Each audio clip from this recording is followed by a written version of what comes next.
সজ্জীবিত হৈ থাকিব অনুভৱৰ স্মৃতিবোৰ বাগিচাখনৰ স্মৃতিবোৰ সযতনে সাঁচি ৰাখিব প্ৰশিক্ষকসকলে হৃদয়ৰ নিভৃত কোণত কিয়নো এয়া তেওঁলোকৰ হাতৰে ৰূপ দিয়া একো একোটা অনুভৱৰ ঠিকনা এই ঠিকনাবোৰ সাক্ষী হৈ ৰ'ব তেওঁলোকৰ কৰ্মৰ প্ৰতীক হৈ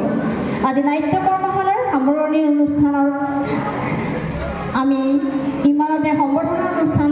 সামৰণি মাৰি আমি সকলোকে মান্যানুসাৰে সেৱা আৰু স্নেহাশীষ আশীষ অনুৰোধ লৈ আগবাঢ়িবলৈ খুজিছোঁ নাট্যৰ মঞ্চৰ মাজলৈ ধন্যবাদ। আমাৰ মানে ভৰতনাট্য একাডেমি আজি প্ৰথম বাৰ্ষিক কৰ্মশালা অনুষ্ঠান কৰা হৈছে 15 দিনীয়া আমি এটা কৰ্মশালা অনুষ্ঠিত কৰিছিলোঁ কণ কণ ছাত্ৰ ছাত্ৰীসকলৰ বাবে আমি 16 তাৰিখৰ পৰা 30 জুলাইলৈকে আমাৰ এই কৰ্মশালাখনি চলি আছে আৰু আজি 15 দিনীয়া কৰ্মশালাৰ অন্তত আজি এখনি নাটক প্ৰদৰ্শন কৰা হ'ব বাপুজী মন্দিৰ প্ৰেক্ষাগৃহত। নাটকখনৰ নাম হ'ল গুলপীয়া চিলা আমাৰ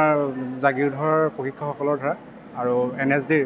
প্ৰশিক্ষকসকলৰ দ্বাৰা এখন সুন্দৰ নাটক ছাত্ৰ ছাত্ৰীসকলৰ বাবে উপহাৰ কৰা মানে ৰাজ্যৰ বাবে উপহাৰ কৰা হৈছে ছাত্ৰ ছাত্ৰীসকলৰ দ্বাৰা গতিকে সকলো ৰাইজ নাটকলৈ নাটক চাবলৈ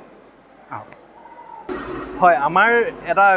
সাংস্কৃতিক গোষ্ঠী আছে ভৰতনাট্য সাংস্কৃতিক গোষ্ঠী সেই সাংস্কৃতিক গোষ্ঠীৰ ওপৰত লক্ষ্য ৰাখি পেলাই আমি এই গ্ৰীষ্মকালীন এটা কৰ্মশালা অনুষ্ঠিত কৰিছিলোঁ আমাৰ ওচৰ চুবুৰীয়া যিসকল কণ কণ ল'ৰা ছোৱালীখিনি আছে সেই ল'ৰা ছোৱালীখিনিক এখন মঞ্চ দিবৰ কাৰণে আমি অলপ চেষ্টা কৰি পেলাই এখন 15 দিনীয়া গ্ৰীষ্মকালীন কৰ্মশালা অনুষ্ঠিত কৰিছিলোঁ তাৰ অন্তত আজি 30 তাৰিখে দেৰগাঁও বাপুজী মন্দিৰ স্থিত প্ৰেক্ষাগৃহত এখন নাটক সেই ল'ৰা ছোৱালীখিনিৰ হতুৱাই এখন নাটক গুলপীয়া চিলা সেইখন মঞ্চস্থ কৰা হৈছে আমাৰ ভাল লাগিছে দেৰগাঁওবাসী ৰাইজ লগতে সকলো অভিভাৱকসকল সকলোৱে আহি পেলাই আমাক অনুপ্ৰাণিত কৰিছেহি ভাল লাগিছেহি আমাৰ তেনেকৈ আশীৰ্বাদ কৰি থাকিব ল'ৰা ছোৱালীখিনিৰ কাৰণে যাতে আমিও কাম কৰি থাকিব পাৰোঁ আৰু ল'ৰা ছোৱালীখিনিয়েও যাতে মঞ্চত উঠি কিবা এটা কৰিব পাৰে। ধন্যবাদ।